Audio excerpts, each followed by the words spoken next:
hari ini saya akan bercerita tentang artikel yang berjudul Warisan Pencatatan Sipil yang Menyiksa. Ini adalah tulisan saya dari advokasi seorang ibu yang ketika itu datang ke Institut Kewarganegaraan Indonesia untuk berkonsultasi. Keluhannya adalah beliau tidak bisa menikah akibat status kewarganegaraannya yang tidak jelas.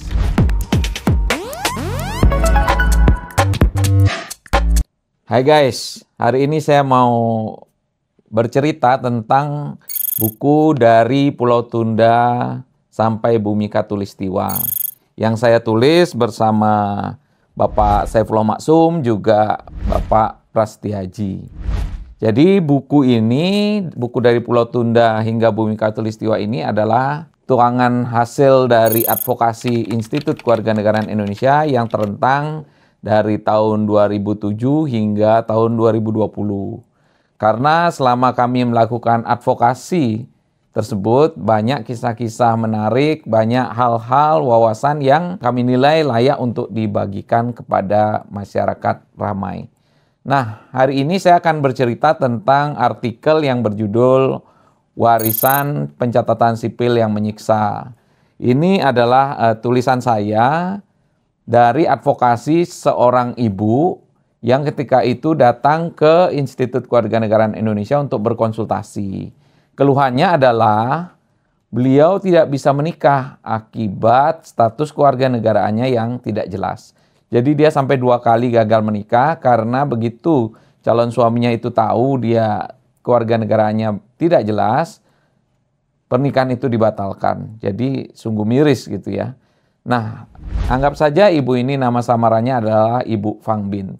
Beliau kenapa dianggap tidak jelas status kewarganegaraannya? Ternyata akibat orang tuanya itu lahir sebelum Indonesia merdeka di Batavia.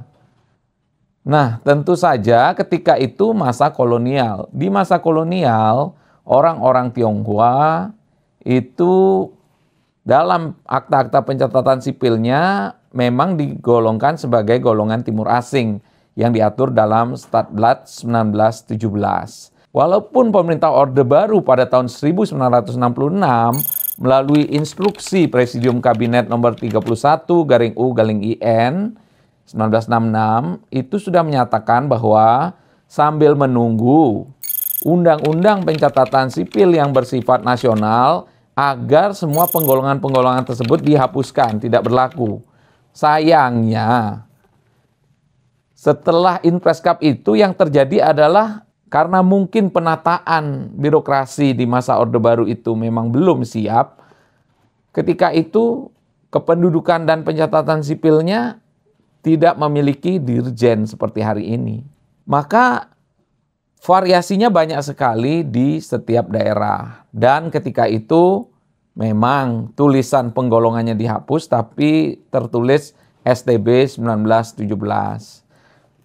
Maka orang tua dari Ibu Fang Bin ini kemudian seolah-olah dianggap warga negara asing.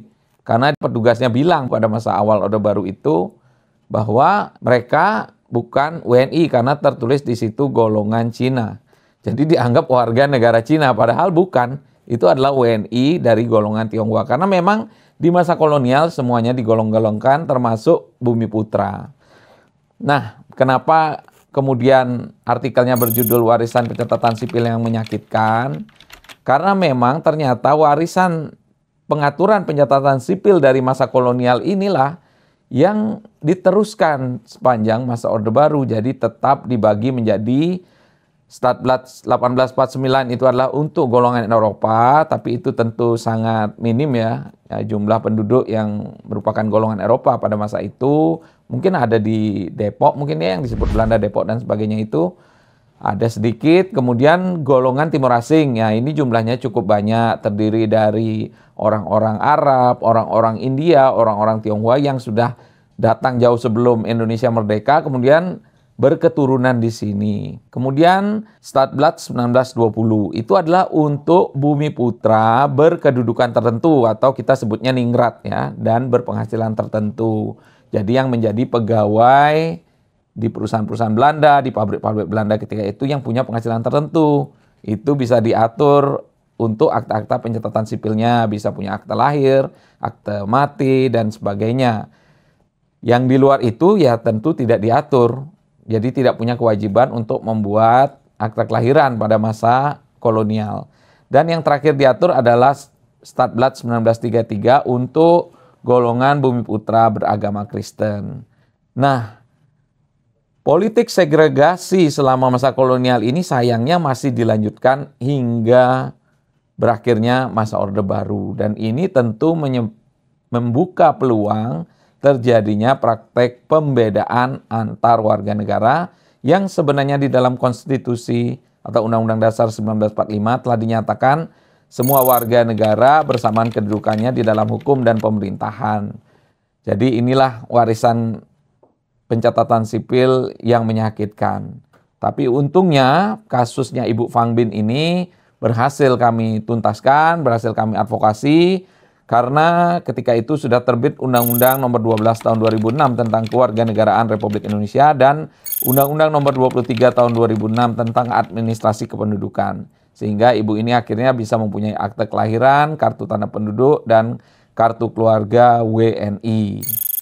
Untuk cerita-cerita selanjutnya dalam artikel buku Dari Pulau Tunda hingga Bumi Khatulistiwa ini, pantengin terus ya channel ini, teman-teman.